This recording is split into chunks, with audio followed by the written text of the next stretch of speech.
think that buying a class package or a gym membership is the hard part of the process. Like once you buy it, you're already almost halfway there basically. After running a boxing gym and working at multiple different gyms, I can tell you that buying the actual package is actually the easiest part of the entire process. The hard part is not training, it's not fitness, it's not even discipline. It is participation. And that's the part that fitness influencers almost never talk about because it doesn't sound sexy, it doesn't sell programs, and it kind of ruins the whole fantasy. So this video isn't about motivation or staying consistent in some inspirational way that no one can actually grasp. It is about what actually happens when real people pay for real training in real gyms, and why most of those people don't change even though they technically know what to do. Like, you don't need to hire a coach to tell you the basics, like stay consistent, eat right. Everybody knows what to do. Reason number one that those people don't make progress: consistency fails because of ego. Influencers love saying things like, just stay consistent, trust the process, fall in love with the grind. This is what they don't tell you. People don't quit because training is hard.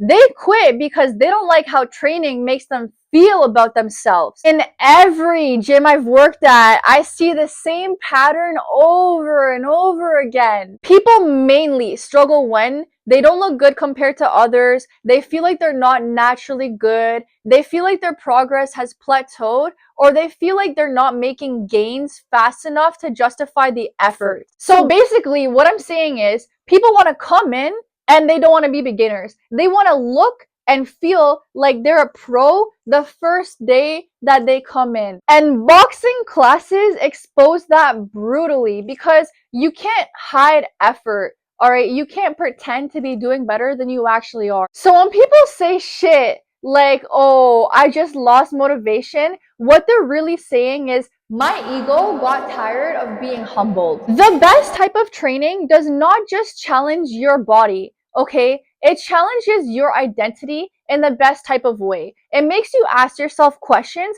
like, when I'm struggling, who am I? Am I the type of person that's gonna quit? Or am I the type of person that's gonna push through? And people don't like that.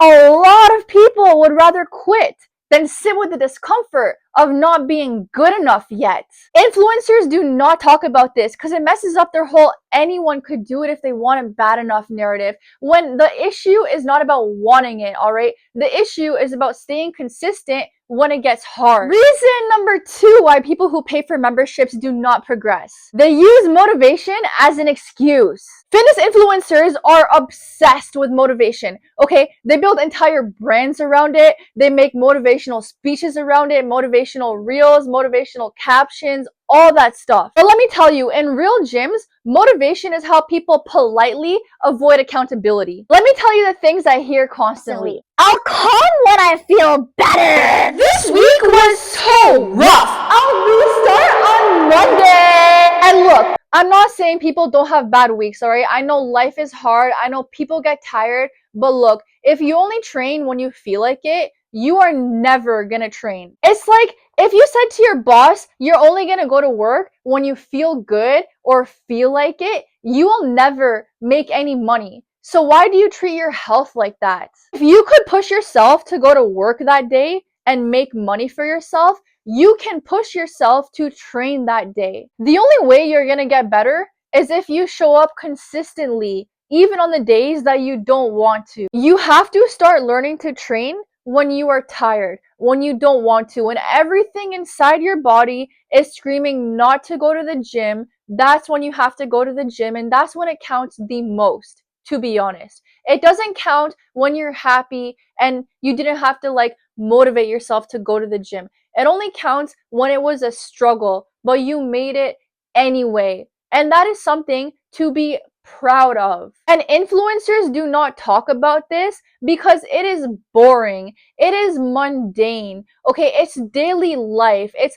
Monday, I show up. Tuesday, I show up. Every day, I show up. There's no excitement in consistency. It just is consistency. You just have to do the boring part of showing up every time. Yes, influencers don't talk about it because it's boring, but boring is literally where results come from. Reason number 3 why people who buy class packages do not improve. Buying a class package does not mean that you are committed. Most people who buy gym memberships or class packages will never finish them. Not some, not a few, most. You can look at the stats if you want.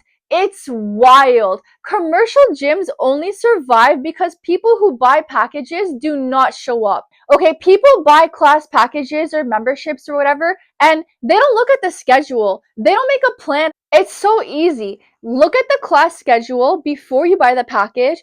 Pick a day, at least one day, every single week that you can make consistently every single week. Okay, so for example, if that gym has classes every Thursday at 6 p.m., you're going to say, okay, this works with my schedule. I can even tailor my schedule around this class.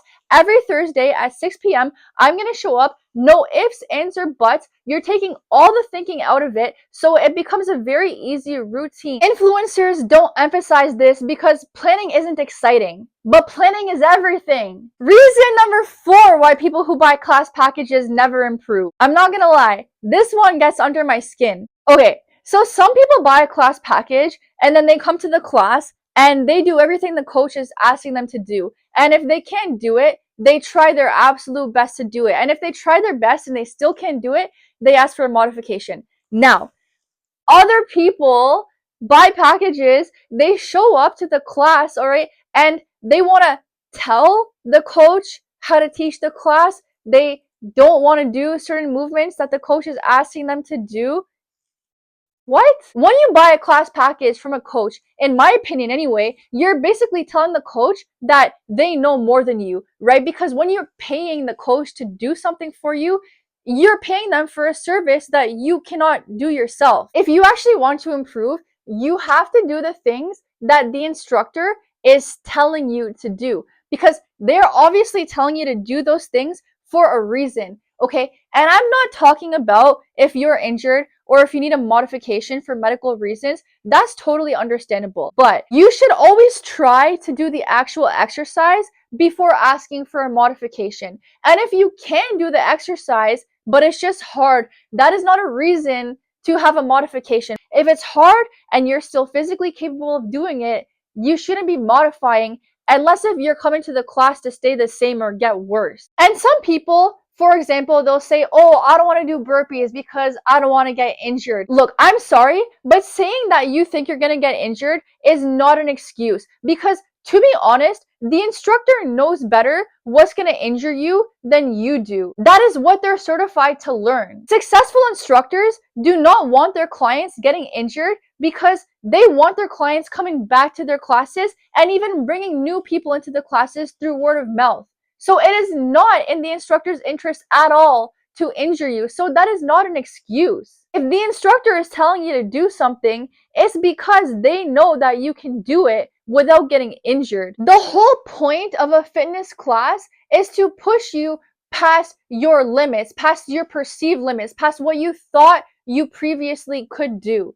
All right, that's the instructor's job. If they're not pushing you to do hard things, then they're not doing their job. And if the instructor is agreeing with you every time you want to modify something, I'm sorry, but that's a bad instructor. That's not pushing you. That's not going to help you improve. Either that or they're very conflict avoidant. They don't want to argue with their clients, which also that is a bad instructor. And if you're going to come to the class and tell the instructor what you can and can't do, honestly, you're better off just staying at home. Because if you opt out every time something feels hard, then what are you paying for? This is not Burger King, okay? You cannot have it your way. And it really, really gets under my skin when those same people who aren't participating in the class, who aren't doing everything that you're asking them to do, come back and say, oh, I'm not losing weight. I don't see a change in myself physically. Like, what did you think was gonna happen? Of course you're not gonna see a change. You're not doing anything in the class. You're not pushing yourself. All you're doing is the same thing that you would have done if you stayed at home. Reason number 4 why people who pay for gyms do not get better. Nice environments quietly create weak habits. Influencers love promoting ultra soft fitness culture. Listen to your body. No pressure. Only do what feels good. This might sound nice, but too much flexibility kills standards. Structure isn't mean. Rules are not harsh. They actually make things easier. So you don't have to ask yourself,